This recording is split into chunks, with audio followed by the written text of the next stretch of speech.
"What's a guy from the hood doing in my cage?" Tyler sneered, swaggering beneath the roaring lights of the Atlanta MMA arena.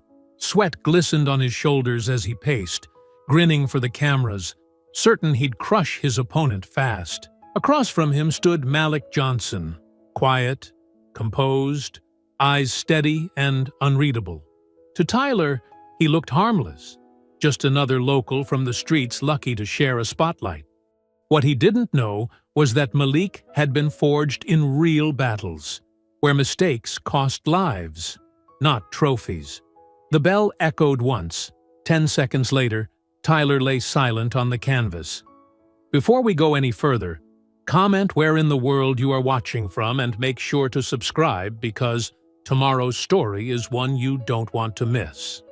The arena pulsed like a living thing, 20,000 hearts beating to the rhythm of bass-heavy entrance music. Spotlights carved white circles through artificial fog as Tyler Viper Kane made his way down the long walkway to the cage. He wore a cheap metal chain around his neck, swinging it for the cameras, while his entourage howled with laughter. In the blue corner, Malik Johnson stood perfectly still. The familiar scent of Thai liniment filled his nostrils as Marcus, Aunt Evie's nephew, carefully wrapped his hands with white tape. Each turn of the wrapping was a meditation, a ritual passed down through gyms across generations. "You good, Uncle Malik?" Marcus whispered, smoothing the last strip between Malik's knuckles. Malik nodded once, eyes fixed on Tyler's theatrical display. The challenger was playing to the crowd, drawing cruel energy from those who mistook mockery for entertainment. Tyler grabbed the chain around his neck and pretended to struggle against it. His face twisted in an exaggerated grimace that made his supporters roar with approval. From his corner, Malik could see the older folks in the front rows, church deacons and community elders who'd helped fund his gym. Their faces were carved from stone, having seen this kind of display too many times before. But they were here, standing witness. That mattered. A camera crew circled Tyler as he approached the cage door. The microphones picked up his running commentary. "Gonna send this boy back to picking, you know what I mean?" He winked at the lens, voice dripping with fake Southern charm. "Ain't that right, Atlas? Time to shrug off them dreams, boy." Malik breathed deep and steady. He found Jamal's face in the crowd, his young protege sitting bolt upright beside Aunt Evie. The boy's eyes were wide with tension, but when he caught Malik's gaze, he lifted his chin with fierce pride. That was what mattered, showing the next generation how to stand. The referee called both fighters to the center for final instructions. Tyler strutted forward, refusing to make eye contact with the official. Instead, he leaned close to Malik and whispered words the nearby cameras caught clearly. "After this, you can come clean my pool, if you ask nice." Malik's pulse remained steady. He'd learned long ago that hatred was just noise, and noise couldn't hurt you unless you let it in. He focused on his breathing, on the firm canvas beneath his feet, on the years of training that had brought him to this moment. The referee finished his instructions and asked them to touch gloves, a traditional show of respect. Tyler laughed and danced backward, playing to his corner. "Nah, I don't touch what I can't wash off." More laughter from his supporters, while others in the crowd began to boo.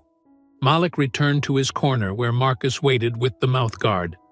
The younger man's hands were trembling slightly as he held it out. "Stay focused," Marcus whispered. "Just like the gym. Just like training." Malik nodded, fitting the mouthguard with practiced ease. Across the cage, Tyler was putting on a show for his corner, shadow boxing with exaggerated movement and calling out to his fans.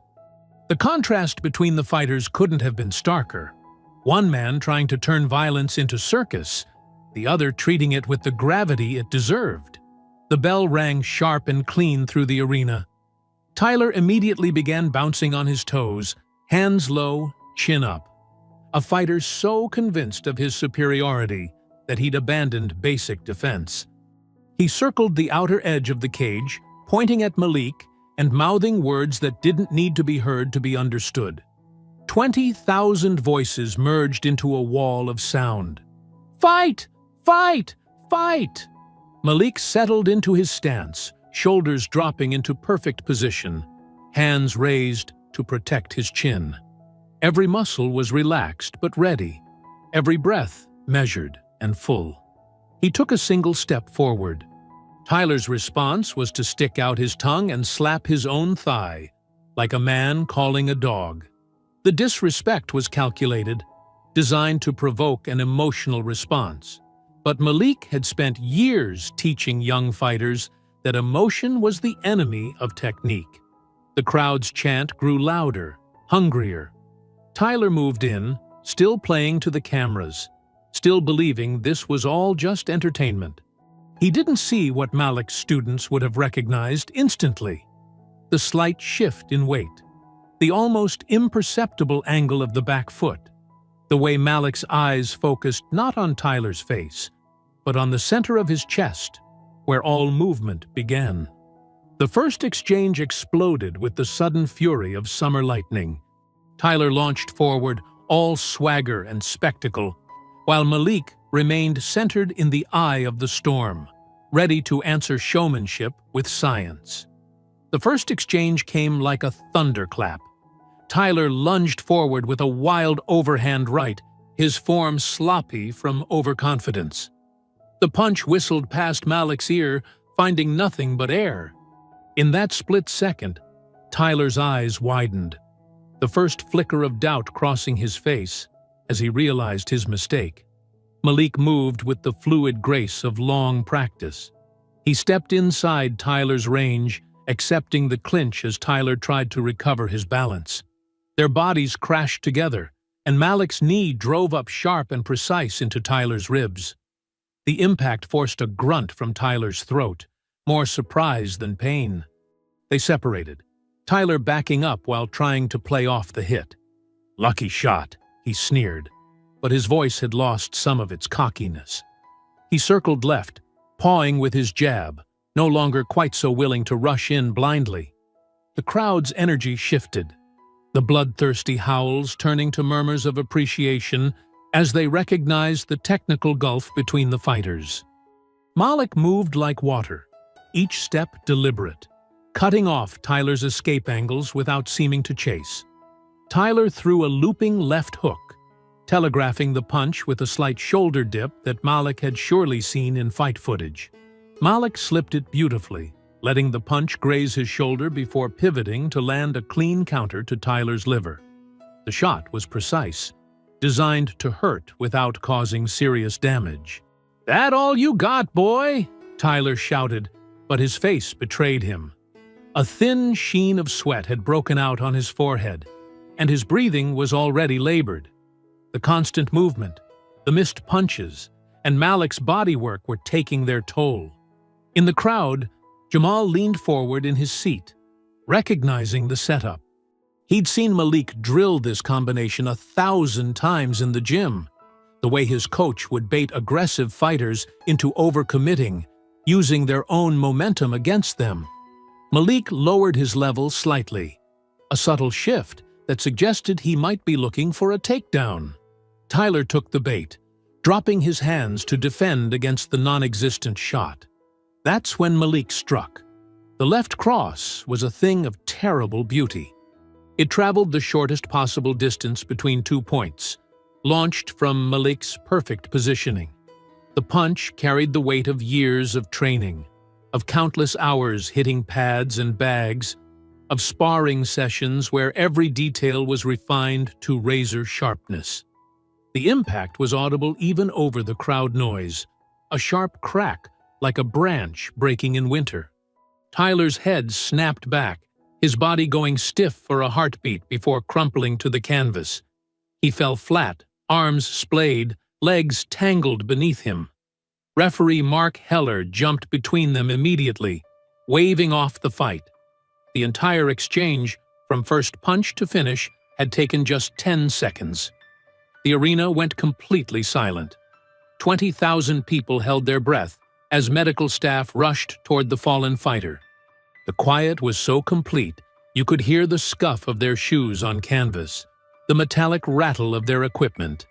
In the front row, Aunt Evie's lips moved in silent prayer, her worn hands clasped tight. Around her, the elders who'd witnessed decades of disrespect sat perfectly still, their faces unreadable masks. Malik didn't celebrate. Instead, he dropped to one knee beside his fallen opponent, checking Tyler's breathing with the careful attention of someone who understood the serious responsibility that came with such power. His face showed no triumph, no vindication, only professional concern. The medical team worked efficiently, their quiet voices carrying in the silent arena as they assessed Tyler's condition. Malik stood and backed away, giving them space to work. He walked to his corner with the same measured calm he'd shown throughout the fight. As he passed the camera closest to his corner, his voice was barely a whisper, but the microphone caught it clearly. That's what dignity sounds like.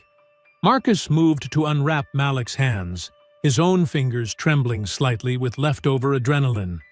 In the ring, Tyler was beginning to stir, responding to the medic's questions. The silence started to break, replaced by scattered applause that grew steadily louder.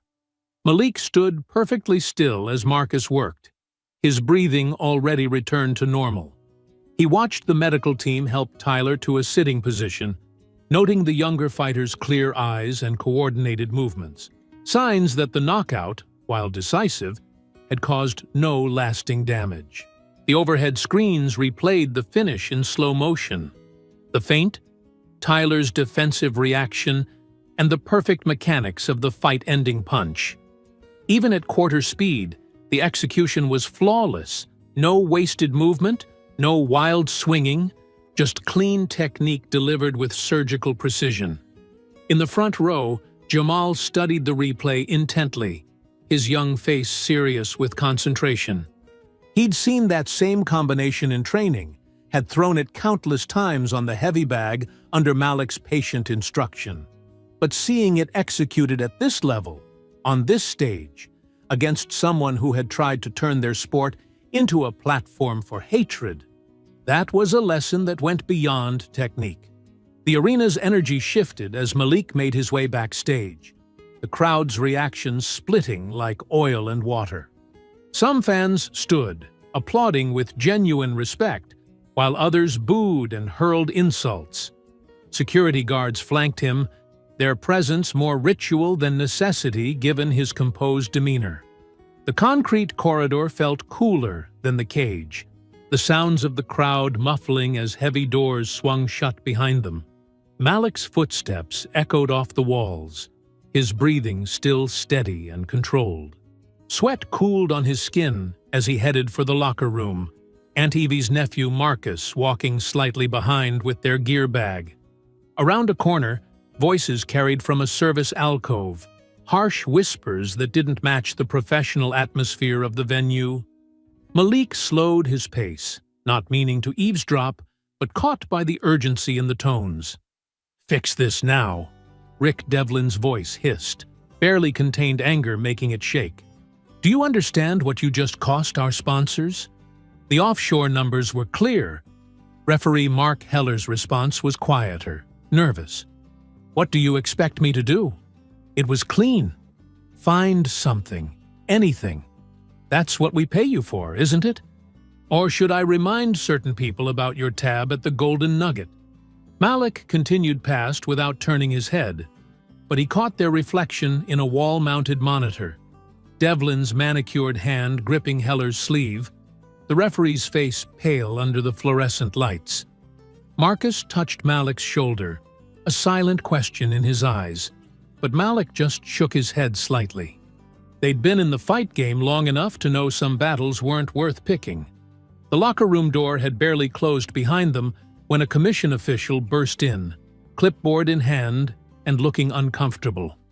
"Mr. Johnson, there's been a review of the finish." Malik was unwrapping his hands, the tape coming off in long strips. "Review? It was a clean knockout." The referee has identified an illegal strike to the back of the head. The result is being overturned to a no contest. The tape stopped unraveling. Malik's hands went still. That's impossible. He turned into it. The commission's decision is final. The official wouldn't meet his eyes. Mr. Kane is being transported to the hospital for observation, standard protocol for any head injury. The official result will reflect, "Let me see the replay." Malik's voice was quiet, but carried in weight that made the official step back. "I'm not authorized to—" "The replay."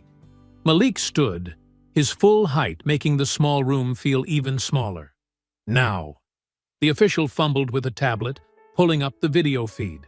As it played on the screen mounted in the corner, the door opened again. A woman in her late 50s entered, press credential hanging around her neck, her gray hair cut in a no-nonsense style. Lorraine Park had been covering fights since before Malik started training, and her expression said she smelled a story. "Mind if I watch too?" she asked, though she was already positioning herself for a clear view. Her phone was recording, catching Malik's reaction as the footage played. The sequence unfolded in high definition. The feint, Tyler's head turning as he tried to avoid the punch. The impact that followed the exact line they drilled thousands of times in the gym. The strike landed clean on the jaw, nowhere near the back of the head. Through the open door, they could hear the announcement being made to the crowd. A mix of confusion and anger filtered down the corridor. On a stretcher being wheeled past, Tyler Kane caught Malik's eye and smirked. A quick flash of satisfaction before he remembered to wince for the cameras. "This is what I'm seeing," Lorraine said clearly, her phone still recording. A technical fighter throws a clean punch. His opponent turns into it. A common defensive mistake. The impact is legal, the knockout clear. "Would you say that's accurate, Malik?" Malik stood in front of the screen, watching the moment replay again and again. His face remained composed, but something in his eyes had hardened. He turned his head, he said quietly, each word precise and measured. "That's boxing 101. You don't turn away from a punch. Every amateur knows that." The footage froze on the critical frame. Tyler's head beginning its turn, Malik's glove following a textbook arc, the moment just before impact captured in crystal clarity.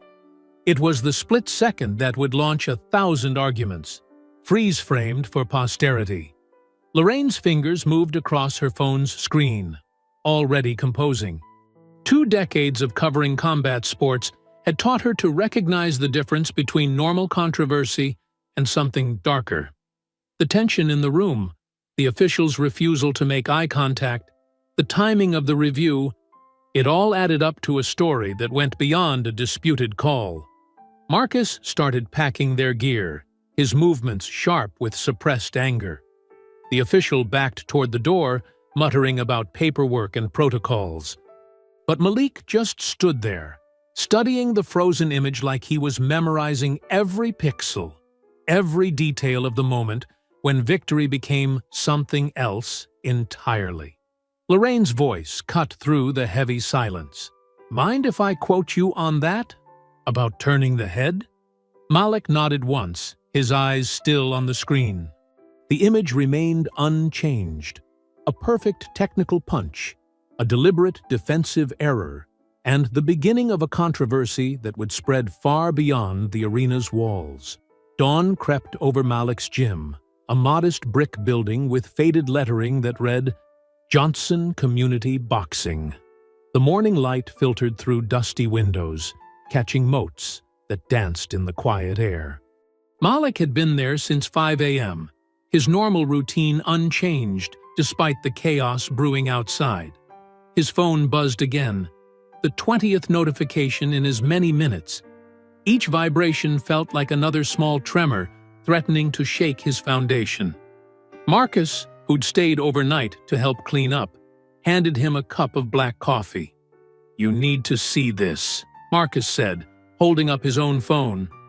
The video playing on social media looked familiar, but wrong, like seeing your reflection in a warped mirror. Someone had taken footage of the knockout and doctored it, slowing certain frames while speeding up others. The editing made Malik's clean counterpunch appear to slide to the back of Tyler's head. A red circle appeared, highlighting the manipulated point of impact. 2 million views already, Marcus muttered, scrolling through the comments. They're calling it a sucker punch. Malik set down his coffee, untouched. Truth doesn't need editing. The gym's front door chimed as Jamal pushed it open, his school backpack slung over one shoulder. The teenager's face was tight with anger. They're lying about you all over the internet. Take your gear to the locker room, Malik said calmly. We'll work the heavy bag in 10. But before Jamal could move, more phones started ringing. Aunt Evie arrived just as Malik answered a call from their bank. Her church shoes clicked against the concrete floor as she watched his expression darken. What do you mean, frozen? Malik's voice remained level, but his free hand clenched. Those are operating funds. No, I understand liability investigation, but... He fell silent, listening. Aunt Evie didn't need to hear the other side of the conversation. She'd been running the gym's books long enough to know what financial strangulation looked like. While Malik talked, she pulled out her ledger and calculator, lips moving silently as she tallied up their obligations. Through the front windows, they could see a police cruiser pulling up. 2 officers stepped out, followed by a man in an expensive suit, clutching a leather briefcase. Here we go, Marcus muttered. The officers entered first, their expressions professionally neutral. Mr. Johnson, we have a summons to serve. The suited man, clearly a lawyer, stepped forward with papers. My client, Tyler Kane, is pressing charges for assault beyond the scope of sanctioned competition. Given the severity of his injuries... What injuries? Jamal burst out. He was smirking when they carried him out. Jamal. Malik's tone was quiet but firm. The teenager fell silent, though his fists remained clenched. The lawyer continued as if uninterrupted. We've also filed for an emergency injunction to freeze assets pending criminal and civil proceedings. Malik took the papers without comment, scanning them quickly before passing them to Aunt Evie. Her eyes narrowed as she read, years of church treasurer experience letting her cut through the legal language. Rick Devlin's letterhead, she noted. Not even trying to hide it. More phones buzzed. Marcus pulled up a news site where Devlin's PR team had been busy. Headlines screamed across the screen. Street Fighter assaults rising star, and illegal technique ends championship hopes.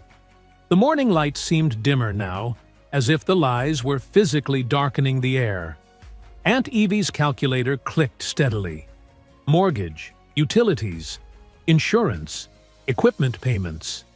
Each button press felt like another nail. 3 weeks, she finally said. That's how long we can last with frozen accounts, if we're careful. The police and lawyer left, their job done. Jamal stood by the speed bag, his young face struggling to process the injustice. But everyone saw what happened. The whole arena saw.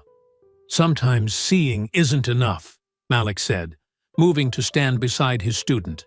People see what they're told to see. Our job is to show them what's true. The day crawled by. Regular members trickled in, offering support, but also asking worried questions about whether their memberships would be affected. Malik trained them all as usual, his voice steady as he called out combinations.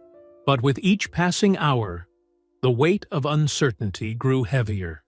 As evening approached, the lights flickered once, twice, then died.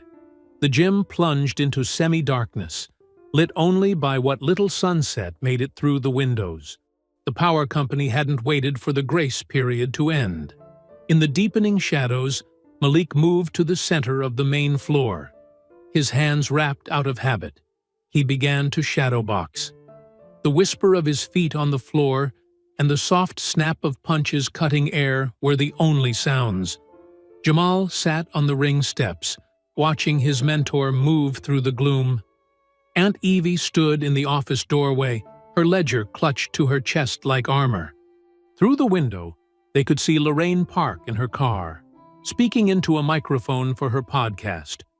Her voice carried faintly through the walls. When power cuts out, that's when you see who's still standing. Malik's shadow danced across the darkened walls, each movement precise and controlled. A man shadowboxing against forces far larger than himself. The gym might be dark, but his form remained perfect, a testament to everything he'd built, everything they were trying to take away. The sun hadn't fully risen when Malik backed his pickup truck to the gym's side door. The metal loading ramp clanked against the curb as he lowered it. Inside the dark building, he could barely make out the shapes of equipment they'd need. "Pass me that speed bag mount," he called to Marcus, who had shown up early to help. They worked steadily, moving gear into the growing dawn light. Heavy bags, jump ropes, timer bells, and worn boxing gloves. The parking lot's cracked asphalt became their new training floor. Malik swept it clean, marking spaces with chalk where the equipment would go. The routine helped quiet his mind, pushing back thoughts of frozen accounts and legal papers. "Need a place to rest these old bones while I watch?" Malik turned to find Mrs. Watson from the church, carrying a folding chair and a thermos. Behind her, other neighborhood elders appeared like a quiet parade. Mr. Thompson, who'd been coming to watch training sessions for years, brought 3 chairs stacked in his arms. Miss Gloria rolled up in her motorized scooter, a cardboard tray of coffee cups balanced carefully on her lap. "Y'all didn't have to come," Malik said, but his voice caught slightly. "Child, please." Mrs. Watson set up her chair with practiced efficiency. "We've been watching young folks train here since before you were born. No locked door gonna change that." They arranged their chairs in a semicircle, creating an outdoor audience space. The morning air filled with the smell of coffee and the soft murmur of their conversations. Some brought Bibles, planning to read between watching the training. Jamal arrived next, his school backpack stuffed with hand wraps and his old gloves. His cast from the previous night's assault stood out starkly white against his dark skin. Without being asked, he started preparing equipment for the younger kids who would come later. "Can't punch with this," he said, holding up his cast. "But I can still teach what you taught me." More community members drifted in. Parents dropped off kids on their way to work, relieved to find the gym still operating, even if outdoors.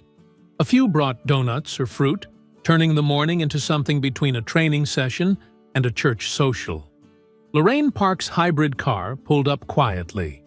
She got out with her recording equipment, moving through the growing crowd with practiced ease. Her microphone caught snippets of conversation, the sound of gloves hitting pads, the laughter of kids skipping rope. "They thought darkness would stop this light," Mrs. Watson told Lorraine's microphone, gesturing at the gathering. "But we've been having church in fields before we had buildings." Same principle. Malik was demonstrating footwork to a group of teenagers when a black SUV parked across the street. Sandra Ruiz, chair of the State Athletic Commission, stepped out. She waited until Malik finished his lesson before approaching. "This is off the record," she said quietly, nodding to Lorraine, who lowered her microphone. "But something's wrong in my department." "The override on your victory. That came from pressure I can't trace yet. Keep teaching. Keep documenting. I'll keep looking." She left as discreetly as she'd arrived, but her visit lifted spirits further. Malik returned to teaching, showing a young girl how to pivot properly. "Boxing isn't about hitting," he explained, demonstrating the movement. "It's about balance. About staying steady when forces try to knock you down." The morning grew warmer. Someone brought a portable radio, and gospel music mixed with the rhythm of jump ropes slapping pavement. Jamal moved between groups of kids, adjusting stances and offering encouragement. His cast became a badge of resilience rather than injury. "Remember," he told a nervous boy, "Mr. Malik says fear is just energy waiting to be used right. Lorraine captured it all. The determined faces, the supportive community, the dignity in defiance. She interviewed elderly residents who remembered when the gym first opened, parents whose kids found direction in its programs, teenagers who spoke about Malik's impact on their lives. "They can cut the lights," said Miss Gloria into Lorraine's microphone, "but they can't cut the light in these children's eyes when they master a new skill." As noon approached, more chairs appeared. Someone strung up a tarp for shade. The parking lot had transformed into an outdoor classroom, a community center, a statement of persistence. Malik watched it all between lessons, his quiet pride showing in subtle ways. A nod to the elders, a pat on a student's shoulder, a small smile at particularly good combinations. Every so often, his eyes moved to the dark gym building, but the life flourishing outside seemed to answer any doubts. In her car, Lorraine pieced together her footage. Her fingers moved quickly over her laptop keyboard as she crafted the story. The title came naturally. Grace Under Hate, Community Rises as Gym Goes Dark. She included clips of children learning, elders teaching life lessons between rounds, and Malik's steady presence through it all. The final shot showed the whole scene from above, a vibrant circle of activity in a parking lot, proof that community couldn't be locked out or shut down. Within hours of posting, her notification bar began filling with messages. Small donations appeared in the defense fund she'd mentioned, $5, $20, whatever people could spare. Each contribution came with messages of support. Keep teaching. Stay strong.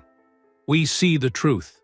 The afternoon sun beat down on the pavement as another group of kids arrived for their lesson.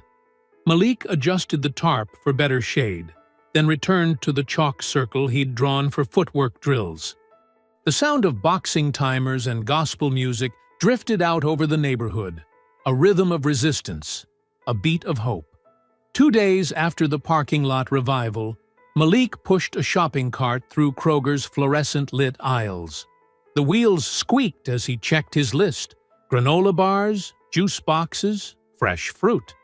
The kids needed fuel for training, and the outdoor sessions burned more energy than usual. "Let's split up," he told Jamal, who'd come to help carry bags. "You grab the apples and bananas. I'll get the protein bars." The store was quiet for a Wednesday afternoon. Malik's footsteps echoed on the polished floor as he read nutrition labels, calculating servings per dollar. A mother with 2 small children smiled as she passed.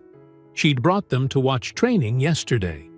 The peace shattered when Tyler Kane's voice boomed through the aisle. "Well, look who it is! The cheap shot king himself." Malik turned slowly. Tyler stood at the end of the aisle, phone held high, live streaming. A white bandage wrapped his neck dramatically, though medical reports had shown no serious injury. 2 friends flanked him, also filming. "Nothing to say." Tyler advanced, performing for his online audience. "You're real tough when you're hitting people from behind." Malik kept his voice level. "There's security footage of the fight. The strike was clean." "Clean?" Tyler's laugh was sharp, theatrical. "That why they took your win away? That why you're teaching kids in a parking lot now?" Other shoppers stopped to watch. Phones appeared, recording the confrontation. Malik noticed an elderly couple backing away, probably remembering similar scenes from darker decades. "The footage shows exactly what happened," Malik said. "You turned your head after the punch was thrown. That's why. Shows you're scared to face me straight up." Tyler stepped closer, playing to his growing online audience. "Had to sneak one in, right? That's what you teach those kids?" Jamal appeared at the end of the aisle, arms full of fruit. His eyes widened at the scene. "Put it down, kid," Tyler called out. "Your teacher here needs to explain himself." "Leave him out of this," Malik said quietly. But Tyler was already moving toward Jamal, camera aimed at the teenager's face. "Tell us, kid." He teach you all his dirty tricks? Mr. Malik teaches us respect, Jamal said, standing his ground. And technique, the kind that puts you to sleep fair and square. Tyler's face darkened.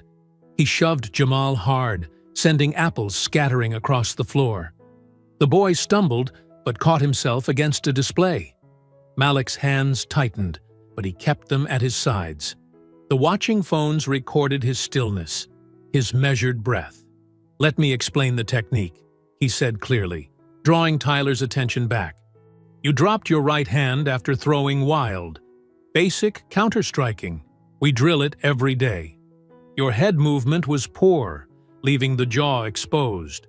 The left cross landed clean before you turned away." He demonstrated the sequence in slow motion, without throwing actual punches. His movements were precise, educational. "See, there's no mystery, no cheap shots. Just fundamentals you forgot while playing to the crowd." Tyler's face reddened. This wasn't giving him the clip he wanted. "You trying to give me lessons? In a grocery store?" "I'm trying to show you respect," Malik replied, "by explaining exactly what happened. The same respect I show my students, my community, and every opponent, win or lose." A small crowd had gathered. Their phones captured Tyler's increasing agitation against Malik's steady calm.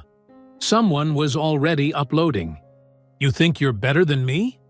Tyler stepped into Malik's space. "Some kind of holy man? I bet you're just scared to throw down right here." "I'm a teacher," Malik said. "Right now, I'm teaching that strength isn't about who can shove the hardest. It's about who can stand the straightest." He turned to Jamal, who was picking up scattered fruit. "You okay?" The boy nodded, his earlier fear replaced by pride in his mentor's composure. "Then let's finish shopping. These kids need their snacks." Malik calmly returned to his cart, placed his protein bars inside, and moved toward the checkout. The gathered crowd parted to let him through, phones still recording. Tyler called after him, "This ain't over. You hear me?" "It was over in 10 seconds, an old woman in the crowd muttered, drawing nervous laughter. Within an hour, multiple angles of the confrontation hit social media. Lorraine Park's blog picked up the story immediately. Her measured voice played over the footage. Dignity isn't silence. It's choosing where to swing. Today, in an Atlanta grocery store, Malik Johnson demonstrated that the hardest hits don't always come from fists. The clips spread rapidly. Malik's patient explanation of the technique, his protection of his student, his refusal to escalate. Comments poured in from professional fighters and coaches, breaking down the original knockout footage, confirming Malik's technical analysis. But it was the quiet moments that went viral. Malik helping Jamal gather the spilled apples, the gentle way he placed them in the cart, his straight back as he walked away from provocation.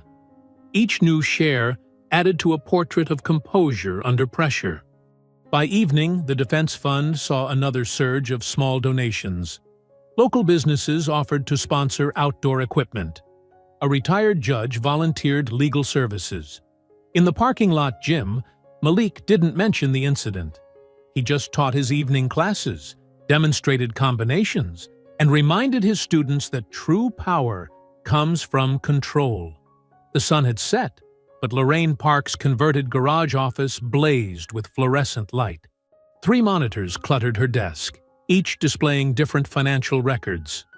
Coffee cups formed a cemetery of caffeine across the workspace. The police scanner crackled quietly in the corner, a habit she'd kept from her newspaper days. Lorraine squinted at spreadsheets, her reading glasses slipping down her nose. "Look at this," she said, tapping her screen. "These betting patterns make no sense." Malik leaned over her shoulder, the smell of gym chalk still clinging to his shirt. He'd come straight from the parking lot training session. "What are we seeing?" "Money movement. Lots of it." Lorraine pulled up a timeline. "See these spikes? Massive bets placed through offshore accounts, all within minutes of your knockout being overturned. Aunt Evie settled into a creaking office chair, her church choir folder still in her lap. In English, please. Some of us handle real books, not computer ones. Lorraine smiled. Someone knew the knockout would be ruled invalid before it happened. They bet accordingly. She pointed to a series of transactions. These accounts dumped money against you winning, right before referee Heller made his call. How much money? Malik asked. Nearly $500,000. Lorraine typed rapidly, bringing up corporate registries. All through shell companies in the Cayman Islands. But look at this. They all trace back to a holding company called RD Enterprises. RD, Aunt Evie repeated. Rick Devlin. Exactly. Lorraine opened another window. He's not as clever as he thinks. Use the same lawyer who handles his gym licenses to set up the offshore accounts. Sandra Ruiz, who'd slipped in quietly through the side door, stepped into the light. Her business suit looked out of place among the filing cabinets and old newspaper clippings. This is bigger than we thought. Madam Commissioner. Lorraine nodded. Glad you could make it. Had to be careful. Sandra glanced at the covered windows. I was followed twice this week. They're watching commission members who voted to review the case. Malik's jaw tightened. They're that worried about one overturned fight? It's not just the fight. Sandra pulled out her phone, showing emails. Devlin's tentacles run deep. He's got judges on payroll, betting syndicates in 3 states. If this unravels, she shook her head, the whole commission could collapse. Aunt Evie snorted. Maybe it needs to. You don't understand. Sandra paced the small space. We're talking about every major fight in the state for the past 5 years. Championships, title shots, television contracts.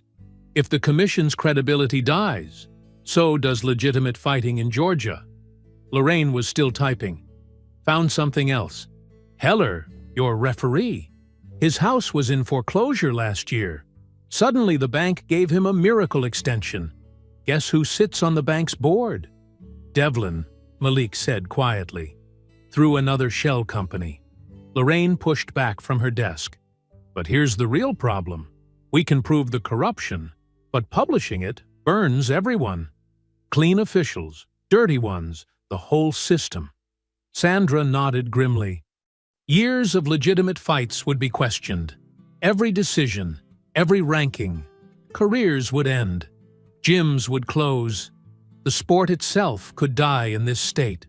My gym's already dying, Malik said, while we worry about protecting a broken system. Aunt Evie reached for his hand. Truth's got a cost, baby. Always has. The police scanner crackled. Traffic stops, domestic calls. The city's normal rhythm continued outside while they sat with this powder keg of evidence. There might be a way, Sandra said slowly. If we could isolate Devlin, prove this specific fight was compromised without exposing the broader pattern. Half measures, Lorraine interrupted. I've been doing this 30 years. Corruption doesn't die from small cuts. You have to rip it out completely. Malik stood, his shadow stretching across Lorraine's evidence wall. Photos, documents, betting receipts. All these papers, all these secrets. While kids train in a parking lot because someone decided truth was too expensive. The commission does good work too, Sandra protested. We protect fighters, set safety standards. Without us, without you, we're exactly where we are now. Malik's voice stayed level, but carried steel. My license suspended, my gym dark, a corrupt promoter using racism to sell tickets and fix fights. Aunt Evie started humming. Amazing Grace, her worry song. The tune filled the small space as they all considered the weight of their next move. Lorraine broke the silence. I can have the story ready in 48 hours. But Sandra's right. It burns everything. The commission, the rankings, years of fights. There's no small version of this explosion. Sandra stood straighter, smoothing her blazer. If we expose this, the whole state commission burns. Every fight, every official, every decision becomes suspect. Is that what you want? Malik met her eyes. His voice was quiet but firm. Then, let it burn. I'll light it myself if I have to. Morning light streamed through the stained glass windows of Bethel AME Church, painting rainbow patterns across the wooden pews. Aunt Evie fussed with the projector setup, her Sunday best offsetting the technical equipment. The congregation filtered in slowly, filling the air with whispered greetings and the rustle of program papers. Sister Johnson, you sure about this? Deacon Williams helped her adjust the screen angle. Church ain't usually for fight videos. Truth is for everywhere, Aunt Evie replied, her fingers moving deliberately over the laptop borrowed from the youth ministry. Besides, ain't we supposed to be a refuge? Malik sat in the back pew, uncomfortable in his pressed shirt and tie. Jamal fidgeted beside him, his cast decorated with signatures from the parking lot training sessions.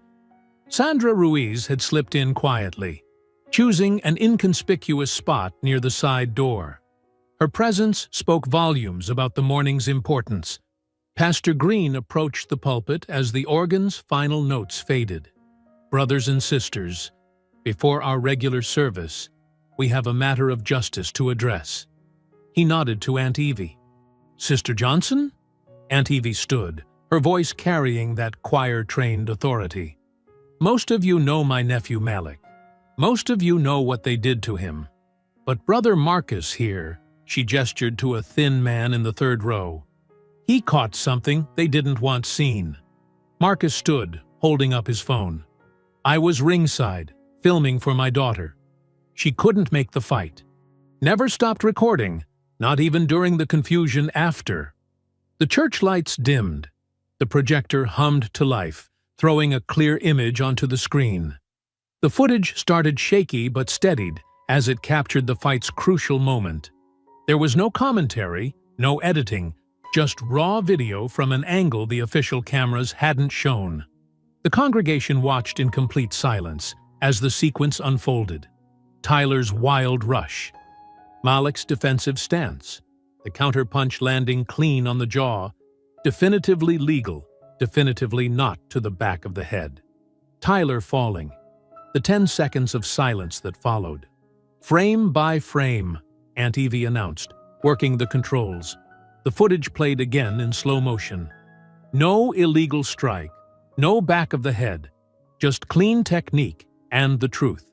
Sandra Ruiz stood up, her legal pad already in hand. Mr. Marcus, would you be willing to testify to the authenticity of this footage at a commission hearing? Already notarized it this morning before service, Marcus replied. My daughter's a lawyer, too. Within hours, the commission convened an emergency session. The hearing room buzzed with tension as Malik's legal team presented the footage. Rick Devlin sat in the back, his usual smile replaced by a tight-lipped glare. He'd cornered 2 commissioners in the hallway earlier, his whispered threats carrying just far enough to be heard. The video evidence is conclusive, Sandra announced from the chairman's seat. The strike was legal. The subsequent ruling of no contest is hereby overturned. She fixed Devlin with a steel gaze. Furthermore, this commission will launch a full investigation into the circumstances surrounding the original decision. Devlin stood up, straightening his expensive jacket. This is a farce. That footage could be doctored. We have protocols. Sit down, Mr. Devlin, Sandra cut him off. Unless you'd like to explain the betting patterns we've uncovered as well? The color drained from Devlin's face. He sat. Sandra continued, The commission rules unanimously. Malik Johnson's victory stands. His license is reinstated immediately. All associated charges are dismissed. She turned to the court recorder. Please note that we are also recommending a criminal investigation into potential fight fixing and fraud. Back at the gym that afternoon, the parking lot transformed into an impromptu celebration. Folding chairs gave way to folding tables laden with food. Someone had strung Christmas lights between the poles of the outdoor boxing ring. The smell of barbecue mixed with summer air as the community gathered. Jamal helped younger kids practice combinations, his cast not stopping him from teaching footwork. Aunt Evie directed the food distribution with the same precision she used for choir arrangements. Church members mingled with gym regulars, sharing plates and stories. "Look at this," Lorraine said, showing Malik her latest blog post on her tablet.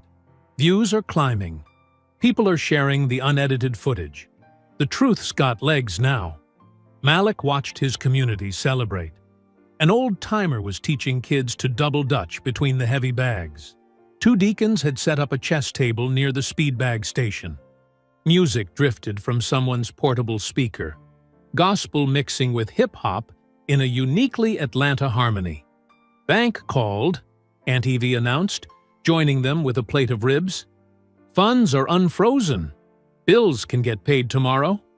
Sandra appeared with a cold drink, her suit jacket finally off in the Georgia heat. "Commission's already received 3 other reports of suspicious rulings.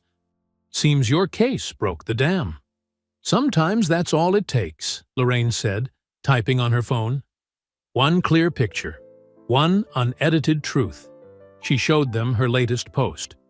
Sometimes redemption plays in 1080p. The celebration continued as the sun began to set, the Christmas lights twinkling brighter against the darkening sky.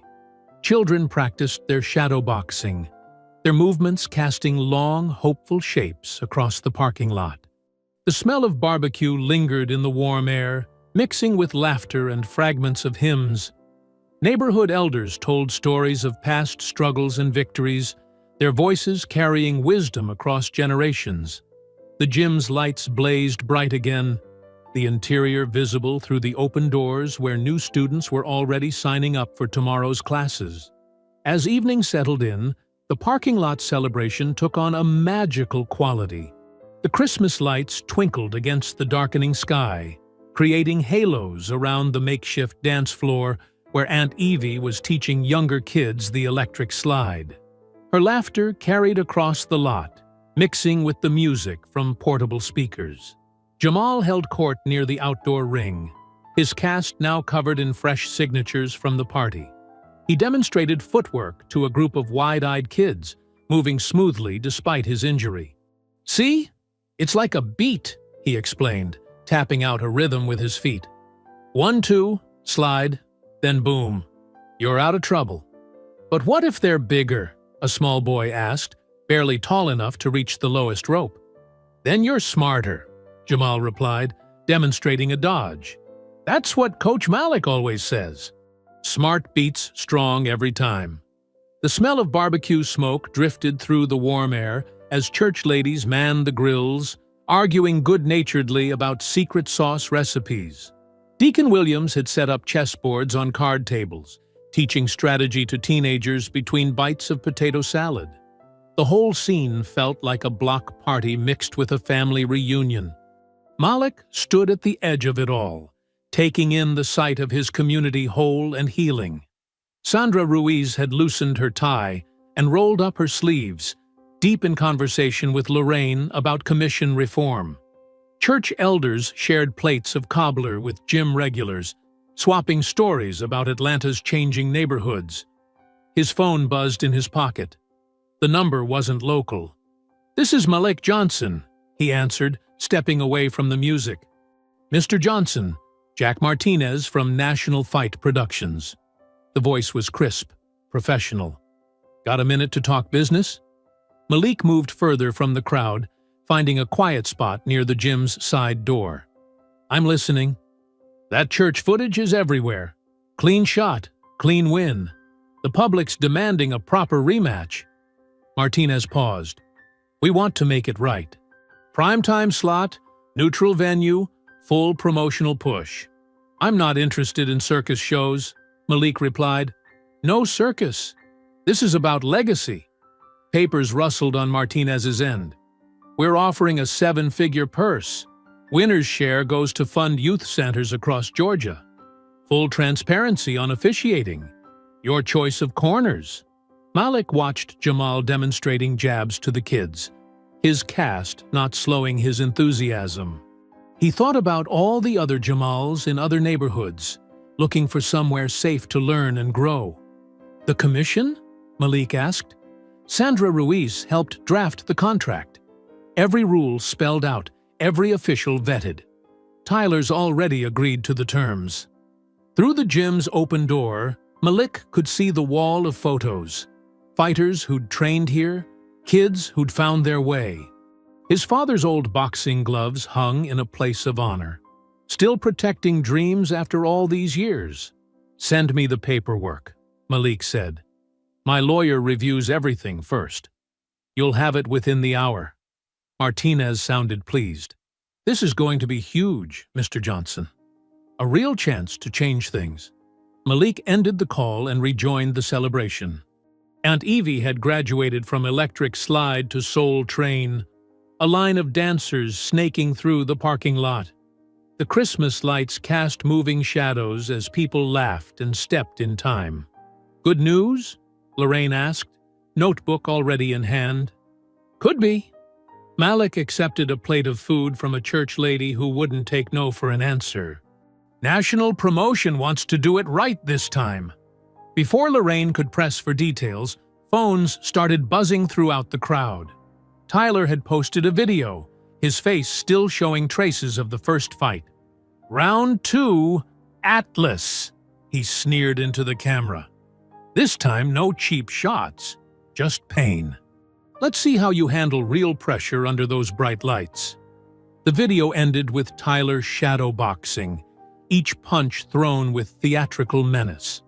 Comments were already flooding in, split between those calling for blood and those calling for justice. Jamal limped over, his phone out. "You gonna shut him up again, coach?" "Better." Malik smiled. "We're gonna teach him." The party continued around them, but with a new energy, anticipation mixing with determination.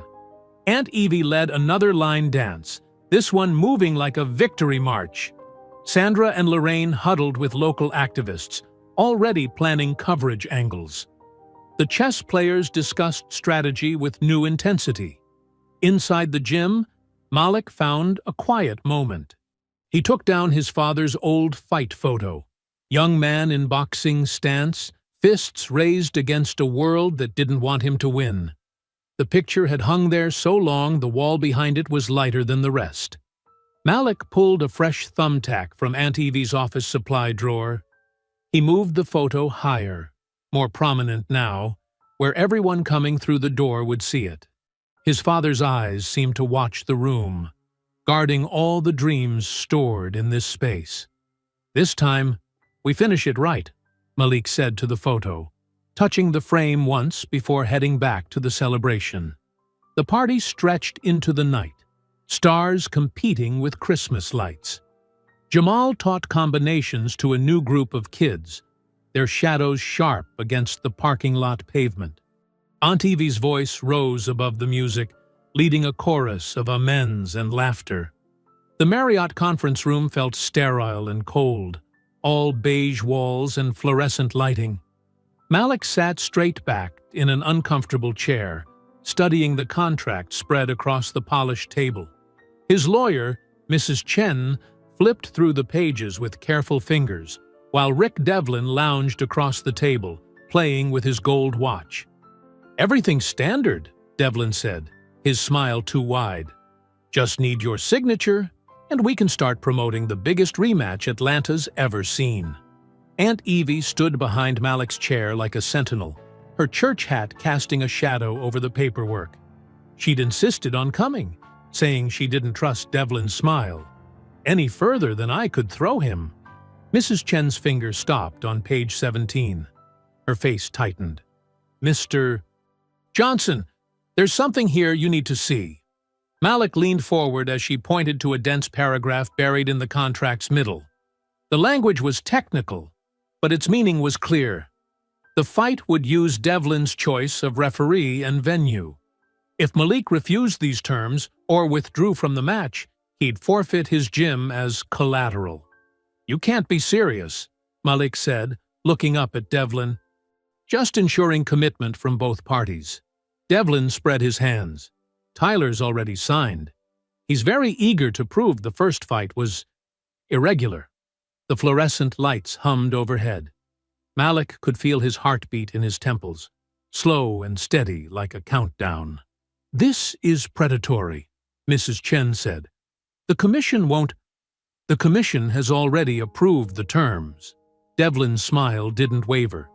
Sandra Ruiz herself signed off this morning. Something about political realities. Aunt Evie's hand squeezed Malik's shoulder. He could feel her trembling with anger, but her voice stayed level. The Lord sees everything you do, Mr. Devlin. Every single thing. Then he'll see a fair fight. Devlin stood, straightening his tie. You have 24 hours to decide, Mr. Johnson. Sign and get your shot at redemption, or forfeit and lose everything you've built. Simple business. Malik remained seated as Devlin strutted out. The contract seemed to pulse on the table, its words like poison on the page. We're not signing this, Mrs. Chen said. There has to be another way. There's always another way, Aunt Evie agreed. The Lord doesn't close doors without opening windows. Malik gathered the papers slowly, his mind already calculating angles and options. The gym's mortgage, the kids' programs, the community that depended on that space, all of it hanging by a thread.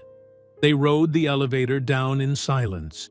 The hotel lobby was quiet, just a few business travelers wheeling suitcases across marble floors.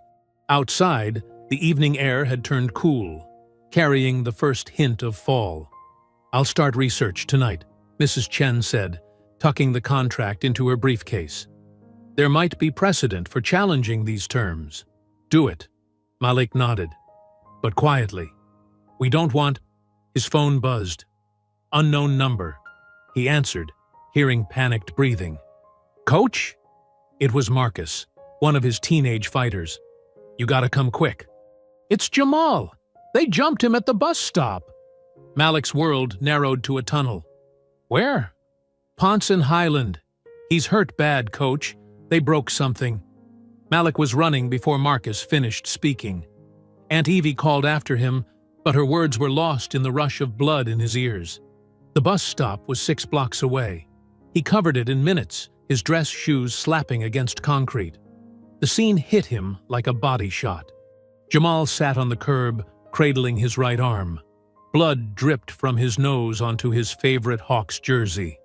Marcus stood guard nearby, holding Jamal's scattered backpack and phone. 2 guys, Jamal said through gritted teeth. Masks. They came from behind the shelter. Did you see? Nothing. But one of them. Jamal winced as Malik gently examined his wrist. He said Viper sends love before they ran. A police cruiser arrived, lights flashing. Then an ambulance. Aunt Evie appeared somehow, taking charge of the scene with church lady authority. She handled the cops while Malik rode with Jamal to Atlanta General. The emergency room was packed, but Jamal's broken wrist got them in quickly. X-rays confirmed what they already knew, a clean break that would need 6 weeks in a cast. The doctor mentioned lucky several times. It could have been worse. While they waited for the cast to set, Jamal's mother arrived. She hugged her son, then turned on Malik with fury in her eyes. This fighting life, she said. It's nothing but trouble. Nothing but pain. Mom, it wasn't Coach's fault, Jamal protested. Those guys were waiting. They knew my route. Exactly. She paced the small exam room. They knew because you're part of this now. This whole mess with that fighter and his people. Malik stood by the window, watching ambulances come and go in the darkness.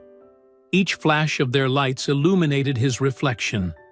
The careful calm he always maintained now cracking at the edges. Jamal caught his eye in the glass.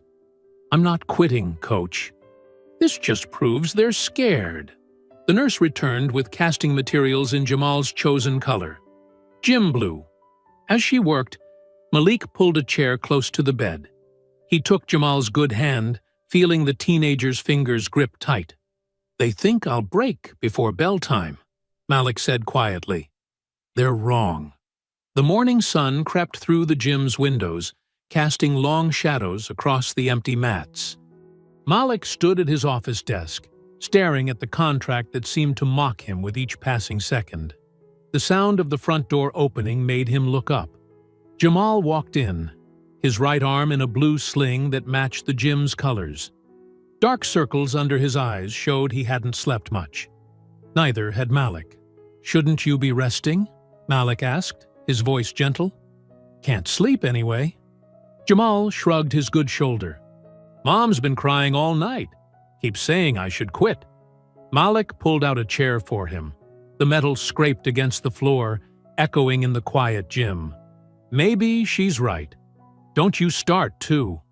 Jamal's face hardened. This is exactly what they want.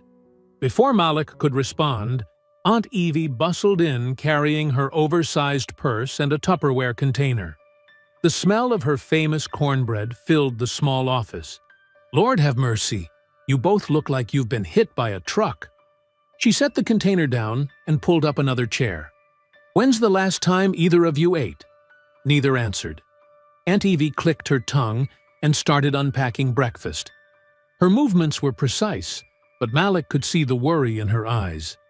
"I'm thinking of forfeiting," Malik said quietly. The cornbread container hit the desk with a sharp crack. "Like hell you are." "Aunt Evie." "Don't you Aunt Evie me." She planted her hands on her hips. "You don't leave the ring. Make them leave the table. That's what your daddy always said." They broke Jamal's wrist. Malik's voice cracked slightly. "What's next? The gym's one thing, but these kids are stronger than you think," she cut in. "And they're watching you. Every single one of them. What you do next teaches them more than any boxing lesson." The door chimed again. Lorraine Park walked in, carrying her laptop bag and what looked like radio equipment. Her face was tight with determination. "Good. You're both here." She pulled up the last chair and opened her bag. "We need to talk strategy." "Lorraine," Malik started. "No, you listen." She pulled out a small device that looked like a button. "This is a high-quality microphone, completely undetectable. Records straight to a secure cloud server." Jamal leaned forward, interested despite his sling. "Like in spy movies?" "Better." Lorraine smiled grimly. "Because this is real. Sandra Ruiz called me last night. She can't help officially, but she's arranged to monitor the feed live from her office during all meetings with Devlin." "That's dangerous for her position," Malik said. "She knows." Lorraine's eyes were hard. "But she's tired of watching good people get crushed by corrupt systems. We all are." Aunt Evie picked up the microphone, examining it carefully. "How do we know they won't detect it?" "State-of-the-art tech. Used by actual investigative journalists in war zones." Lorraine pulled out more equipment. "We'll test it today. Make sure the signal's clear." Malik watched them plan, his heart heavy with responsibility. The sun had climbed higher, throwing light across the gym floor where kids should have been training by now. Instead, the mats were empty, the heavy bags still. "What if it makes things worse?" he asked finally. "Worse than a broken wrist?" Jamal held up his sling. "Worse than them trying to take everything you built?" "Sometimes," Aunt Evie said softly, "you have to risk the fight to win the war." They spent the next hour testing the equipment. Lorraine showed them how the microphone could be sewn into a shirt collar or hidden in a tie clip. The sound quality was crystal clear, picking up even whispered conversations. "Sandra will be listening live," Lorraine explained, "recording everything. If Devlin or his people slip up even once—" "When," Aunt Evie corrected. "Not if. Pride always trips them up eventually." Around noon, more kids started showing up for their regular classes. They gathered around Jamal, signing his cast, their young faces a mix of anger and determination. Malik watched them from his office, remembering why he'd started this gym in the first place. "They're not just learning to fight," Aunt Evie said, following his gaze. "They're learning to stand up. Big difference." Malik nodded slowly. He walked to the small bathroom attached to his office, staring at himself in the mirror. His reflection looked tired but unbeaten. Carefully, he began wrapping his hands, the familiar ritual bringing focus. "Round 1 starts before the bell," he whispered, the white gauze winding between his fingers. The wrapping technique his father had taught him years ago. Over, under, around each knuckle. Protection and power working together. Behind him, he could hear Lorraine and Aunt Evie discussing timing and signals, Jamal adding his thoughts despite his injury. The morning light had turned sharp and clear, cutting across the gym floor like truth itself. Outside, a few elderly neighbors had already set up their folding chairs, keeping watch like guardian angels in sun hats and church clothes. Malik finished wrapping his right hand, flexing his fingers slowly. The gauze was tight, but not restricting, just like his father had shown him. In the mirror, he could see Jamal watching him, the boy's good hand unconsciously mimicking the wrapping motion. Through the window, more kids were arriving for afternoon classes. Some carried signs they'd made. "Atlas stands for us," and "Can't stop, won't stop." Their parents stood nearby, arms crossed, faces set with the same determination Malik felt growing in his chest. The arena's backstage area hummed with tension. Camera crews jostled for position as Malik walked through the metal detector, his shirt collar concealing Lorraine's microphone. The security guard waved him through with a practiced motion. Aunt Evie stood nearby, her Bible clutched tight against her chest. She'd insisted on coming, saying she needed to keep prayer close to the proceedings. But Malik knew she was there to witness everything, her sharp eyes missing nothing. The weigh-in area buzzed with reporters and photographers. Their flashes created a constant strobe effect that made the room feel smaller than it was. Malik spotted Rick Devlin in his signature cheap suit, phone pressed to his ear as he paced near the scale. "Look who finally showed up." Tyler's voice cut through the noise. He was already shirtless, his abs gleaming with oil. A mock chain draped around his neck again. "Thought you might chicken out after what happened to your boy." Malik kept his face neutral, though his jaw tightened slightly. He could feel the microphone pressing against his collarbone, reminding him to stay focused. "Strip down, champ," the commission doctor called out. "Let's get this done." As Malik removed his shirt, Tyler started a new round of taunts. "Make sure you check him for weapons. You know how these thugs like to pack heat." Cameras clicked rapidly. Malik stepped onto the scale, eyes forward. 185.5, the official announced. "Legal?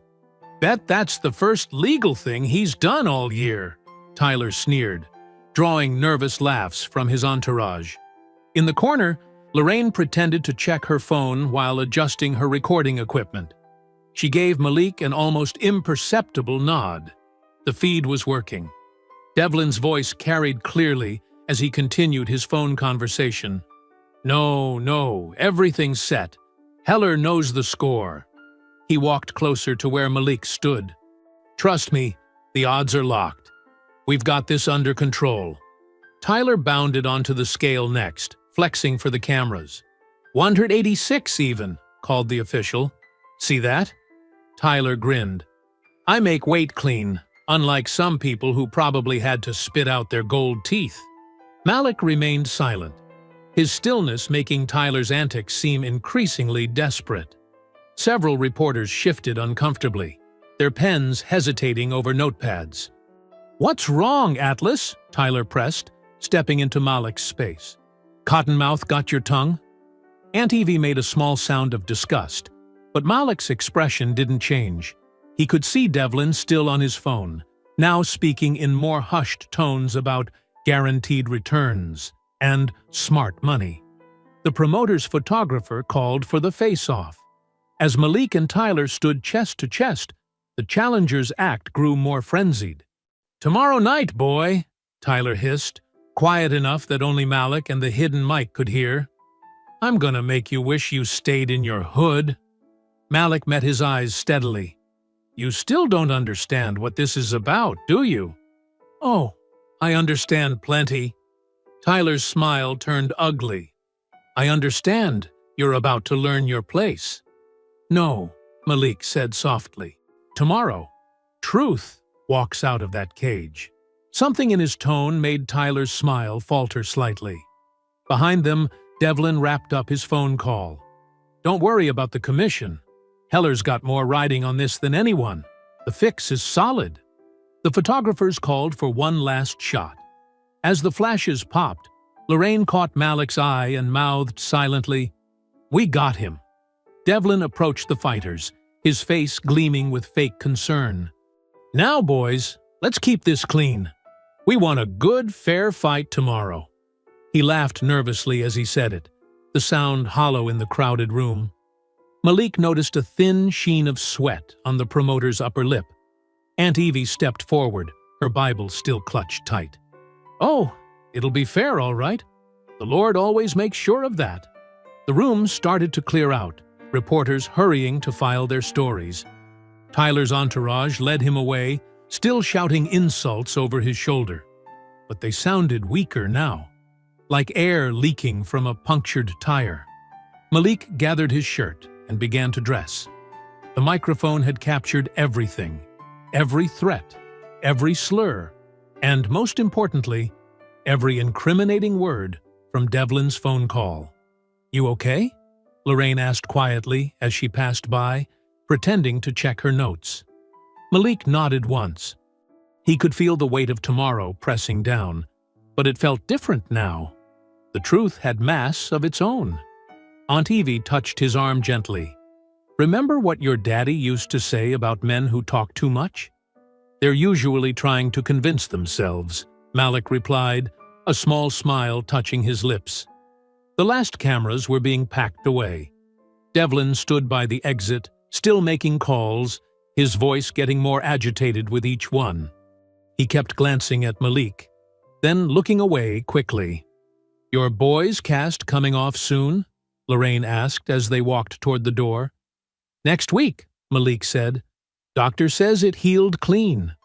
"Just like this will," Aunt Evie added firmly. "Clean breaks heal strongest." They stepped out into the afternoon sun, leaving Devlin and his nervous laughter behind. The truth was recorded, transmitted, and safely stored. Tomorrow would bring its own battle, but today's victory was already won, captured in crystal-clear audio, one damning word at a time. The arena lights dimmed as gospel music filled the space. A remixed version of "Wade in the Water" pulsed through the speakers, its deep bass matching the rhythm of Malik's steady walk toward the cage. Unlike Tyler's earlier entrance with its pyrotechnics and dancers, Malik moved with quiet purpose. In the front row, Aunt Evie sat with a cluster of church elders, their heads bowed in silent prayer. Their lips moved in unison, generations of faith concentrated into whispered words. Jamal watched from beside them, his cast decorated with messages from the gym kids. Lorraine positioned herself near the commission's technical area, her press badge allowing her close access to the replay screens. Her earpiece connected her directly to Sandra Ruiz, who monitored the feed from her office downtown. The cage door clanged shut. Malik rolled his shoulders, the familiar smell of liniment and canvas bringing focus. Across the octagon, Tyler bounced from foot to foot, his face twisted in a sneer. Referee Heller gave his final instructions, his eyes darting nervously toward Devlin at ringside. "Touch gloves, gentlemen," Heller commanded. Tyler spat on the canvas instead. "Time to go back to the hood, boy." The bell rang. Tyler exploded forward with a wild combination, punches whistling past Malik's head. The crowd roared as Tyler pressed forward, but Malik stayed composed. When Tyler overcommitted to a right hand, Malik stepped in close, securing a tight body lock. "Work clean," Heller warned, though Malik's technique was textbook. Malik drove Tyler into the fence, delivering precise knees to the thighs and body. Each impact drew a grunt from Tyler, whose initial fury began to fade under the methodical assault. Malik maintained pressure, using his wrestling to wear Tyler down. "Stand them up!" Devlin shouted from ringside, but the position was clearly legitimate. Blood began trickling from Tyler's nose after a particularly sharp knee. Malik transitioned smoothly to a trip, putting Tyler on his back. From top position, Malik stayed heavy, punishing Tyler with short elbows while maintaining control. The first round ended with Tyler breathing hard, his early bravado replaced by growing concern. In his corner, Devlin gestured frantically while shouting instructions, but Tyler's eyes held a new wariness. "He's breaking," Aunt Evie whispered to Jamal. "Pride always breaks first." Round 2 opened with Tyler trying to create space, circling away rather than rushing in. But his footwork was sloppy now, his movement less certain. Malik cut off the cage methodically, forcing Tyler to engage. In an exchange, Tyler landed a hard right hook that snapped Malik's head back. The crowd gasped, but Malik absorbed the shot, his training taking over. As Tyler charged in to follow up, Malik changed levels perfectly, driving through for a clean double-leg takedown. "Atlas! Atlas! Atlas!" The chant started in the upper deck and spread quickly. From top position, Malik showed his technical superiority. He passed Tyler's guard with practiced ease, establishing mount position. Tyler bucked desperately, but Malik stayed glued to him, landing punishing shots to the body and head. At ringside, Devlin's face had gone pale. He fumbled with his phone, typing frantically. Referee Heller saw the message but hesitated, knowing too many eyes were watching. The punishment Malik delivered was completely legal, each strike thrown with surgical precision. "Beautiful work," Lorraine murmured into her mic, knowing Sandra was watching every moment. "Clean as church on Sunday." Tyler's face was now marked up, blood flowing from both his nose and a cut near his eye. His attempts to escape grew weaker as Malik maintained relentless pressure. The difference in skill was becoming embarrassingly clear. "Stand them up!" Devlin screamed again, his voice cracking. "Check that position." But Heller couldn't find any justification to intervene. Malik's top control was masterful, his ground strikes perfectly placed. The crowd's chanting grew louder, drowning out Devlin's increasingly desperate shouts. "That's it, baby," Aunt Evie called out, her Bible open in her lap. "Show him what dignity looks like." The round continued with Malik in complete control.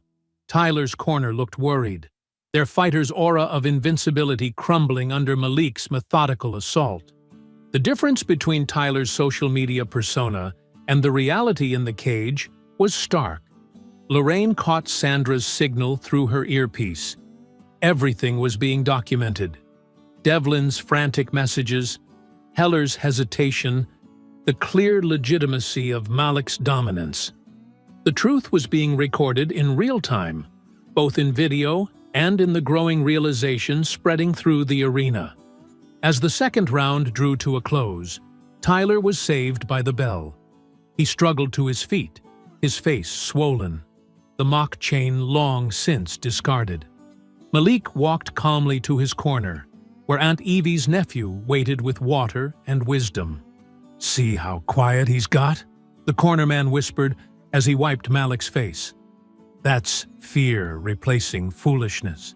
Devlin paced anxiously behind Tyler's corner, still typing on his phone. But Heller stood stoically in the center of the cage, his earlier willingness to intervene apparently replaced by a new understanding of what was at stake. Lorraine touched her earpiece, confirming with Sandra that everything was being preserved. The evidence was clear, not just of the fight's legitimacy, but of all the attempted manipulation leading up to it. The crowd continued their chant as the fighters prepared for round 3. 2 rounds of technical dominance had transformed the audience from spectators into witnesses. They had come expecting a spectacle but were instead seeing something deeper: the systematic dismantling of both a fighter and the corrupt system that enabled him. The 3rd round opened with tension crackling through the arena. Both men bore the marks of battle, Tyler's face swollen and bloody, Malik's eye beginning to darken from that earlier right hook. The fighters circled each other, their breathing heavy in the charged atmosphere. Malik noticed a change in Tyler's movement. The swagger was gone, replaced by something more desperate.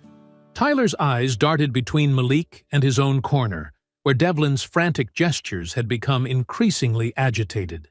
"Fight smart now!" Aunt Evie called from ringside, her voice carrying over the crowd. "Stay righteous!" Tyler lunged forward with a wild combination. Malik slipped the punches, his head movement crisp despite the fatigue. The technical gap between them had become a canyon. Tyler's raw aggression no match for Malik's years of disciplined training. "You ain't nothing," Tyler spat through bloody teeth, trying to recapture his earlier bravado. But the words sounded hollow now, echoing with desperation rather than dominance. They exchanged in the center, Malik's jab finding its mark repeatedly. Tyler's face reddened with each impact, his frustration building visibly. When Malik slipped another wild swing, Tyler suddenly drove forward and slammed his forehead directly into Malik's face. The illegal headbutt drew gasps from the crowd. Blood trickled from a fresh cut above Malik's eye. But before Malik could even react, referee Heller stepped between them, pointing a warning finger at Malik. "Watch the contact," Heller barked. "Final warning." The arena erupted in boos. Even casual fans could see the obvious foul had come from Tyler. Lorraine's camera caught Devlin nodding approvingly at Heller's call, while Sandra Ruiz made rapid notes in her office downtown. But Malik's response surprised everyone. He smiled, blood streaming down his face, and leaned in close to Tyler. "You just told everyone who you are," he said softly, but the cage mic caught every word. "Now, let me show them who I am." The crowd's energy shifted. They had come expecting entertainment, but were witnessing something deeper. A man refusing to be broken by corruption, answering injustice with skill rather than fury. Malik reset his stance, his movements becoming liquid, purposeful. The years of training under Army combatives instructors, the countless hours drilling with his students, all crystallized into this moment. Tyler, sensing the change, backed toward the fence. "Stand and fight like a man!" Tyler shouted, but his voice cracked. Malik's response was clinical. He launched a picture-perfect jab that snapped Tyler's head back. Before Tyler could recover, a straight right cross followed, crashing into his already damaged nose. Tyler's hands dropped instinctively to protect his face. That's when Malik changed levels, ducking under Tyler's desperate counterswing.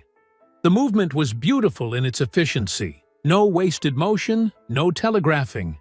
Just like he taught his students, economy of movement equals precision of power. The finishing left hook seemed to materialize from nowhere. It connected with surgical accuracy just as Tyler tried to circle away. The impact echoed through the arena, a sound like a bat hitting a home run. Tyler's eyes went blank before his body even began to fall. He crumpled to the canvas in sections like a building being demolished and lay motionless. The same silence that had followed their first fight descended briefly over the arena. Malik stepped back immediately. No celebration, no taunting. He simply nodded once, acknowledging the clean finish. But this time, he knew the fight wasn't over. Right on cue, Devlin exploded from his seat, screaming about illegal blows and demanding another reversal. "Check the replay!" Devlin bellowed, his face purple with rage. That was behind the ear. Same cheap shot as last time. The crowd began to stir uneasily, remembering how the first victory had been stolen. But Malik walked calmly to the center of the cage. With deliberate movements, he raised the house microphone, the one Lorraine had carefully planted in his glove wrap during his entrance. His thumb found the play button. The arena's speakers crackled to life with Devlin's own voice from the way in.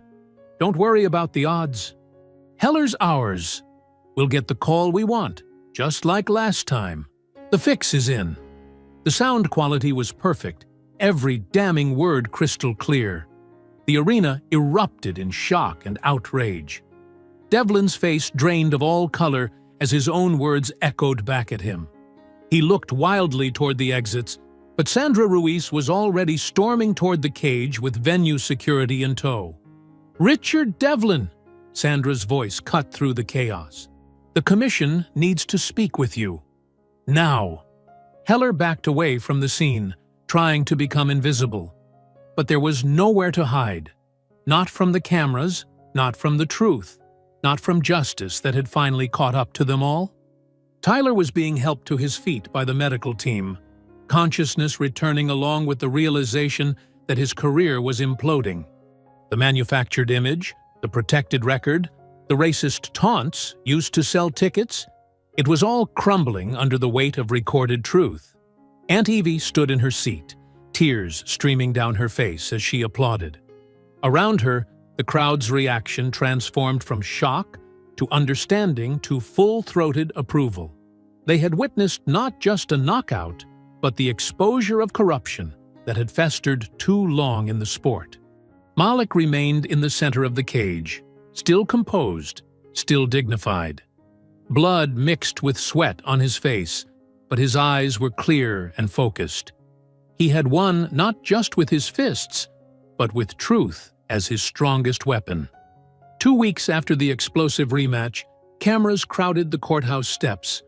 The morning sun cast long shadows across the gathered reporters, officials, and community members. Sandra Ruiz approached the bank of microphones, her professional demeanor unable to fully mask her satisfaction. After thorough investigation and irrefutable evidence, Sandra began, her voice carrying across the hushed crowd, "The State Athletic Commission has voted unanimously to impose a lifetime ban on promoter Richard Devlin for match-fixing, corruption, and endangering fighter safety." Flashbulbs erupted. In the front row, Aunt Evie squeezed Malik's hand. Jamal, his wrist healing but still in a light brace, stood tall beside them. Furthermore, Sandra continued, fighter Tyler "Viper" Kane has been suspended indefinitely for his role in orchestrating the assault on minor Jamal Rivers. Criminal charges in that matter are being handled separately by the district attorney's office. Lorraine Park's camera focused on Tyler's lawyer trying to slip away through the crowd. The footage would make a powerful addition to her documentary series, 10 Seconds of Truth. The commission has officially certified Malik Johnson's technical knockout victory. Sandra's voice strengthened. And in light of the betting fraud uncovered, his purse will be doubled through restitution payments. A cheer went up from the gathered crowd. Several of Malik's young students started chanting, "Atlas! Atlas!" until their parents quietly settled them down. But perhaps, most significantly, Sandra paused, allowing the moment to build. The seized assets from Mr. Devlin's illegal enterprises will be used to establish a new community center in our city's underserved East Side. At the request of Mr. Johnson, it will be named the Rivers Community Center. Jamal's eyes widened in surprise. He looked at Malik, who simply nodded with a small smile. Aunt Evie wrapped her arm around the teenager's shoulders as he fought back tears. "This facility," Sandra explained, "will provide free athletic training, academic tutoring, and mentorship programs to at-risk youth. Construction begins next month, with completion expected by year's end." After the formal statements, Malik stepped to the microphones. He looked different now, More relaxed, the weight of injustice lifted from his shoulders. "Fighting was never about violence for me," he said quietly, the crowd straining to hear his measured words. "It was about discipline, respect, and standing up when life tries to knock you down. This center will teach those same lessons to kids who need them most." Lorraine's camera caught Aunt Evie dabbing her eyes with a handkerchief as Malik continued. "I'm also announcing my retirement from competitive fighting today," he said. "My last bout proved what needed proving. Now it's time to focus on the next generation." Questions erupted from the reporters, but Malik raised his hand for silence. "Someone wise once told me that true victory isn't about who falls. It's about who helps others stand back up. That's what this center will do. That's what matters." The press conference shifted to the construction site, where architectural renderings showed a modern facility rising from what had been an abandoned warehouse. Aunt Evie, already taking charge of the renovation oversight, pointed out features to the gathered officials. "The main training floor will have proper ventilation," she insisted, tapping the blueprints. "These kids deserve better than what Malik had starting out. And we'll need good lighting for the study areas. Education comes first." Lorraine moved through the crowd, gathering final interviews for her documentary. Her microphone caught snippets of conversation. Community elders planning volunteer programs, parents discussing after-school possibilities, kids excitedly comparing the rendering to their current training space. "It's like a circle closing," one of Malik's original students told her camera. "Coach taught us to fight with honor. Now we get to pass that on." The construction foreman reviewed timeline details with Aunt Evie, who had somehow produced a detailed spreadsheet of project milestones. Her organizational skills, honed through years of managing both church choir and gym finances, were already proving invaluable. "We'll start with the foundation next week," the foreman explained. "Should have the frame up within a month." Jamal walked the perimeter of the site, his young students trailing behind him like ducklings. Though his wrist was still healing, he had already started assistant teaching, showing a natural talent for connecting with the younger kids. "See that space there?" He pointed to an area on the rendering. "That's going to be our new heavy bag section. Coach says we can even get speed bags installed." Near the end of the event, Malik quietly stepped away from the crowd. He removed his worn competition gloves from his gym bag, the same ones he'd worn in both fights with Tyler. With careful movements, he mounted them on a section of wall that would become the center's main entrance. Lorraine's camera followed him, catching the moment in perfect morning light. She had been documenting this story since that first controversial knockout, and now she was capturing its resolution. "These gloves," Malik explained softly to her lens, "represent both injustice and justice, both hatred and hope. They remind us that the fight for what's right doesn't end with one victory. It continues through every life we touch, every kid we teach, every day we refuse to back down from what's right."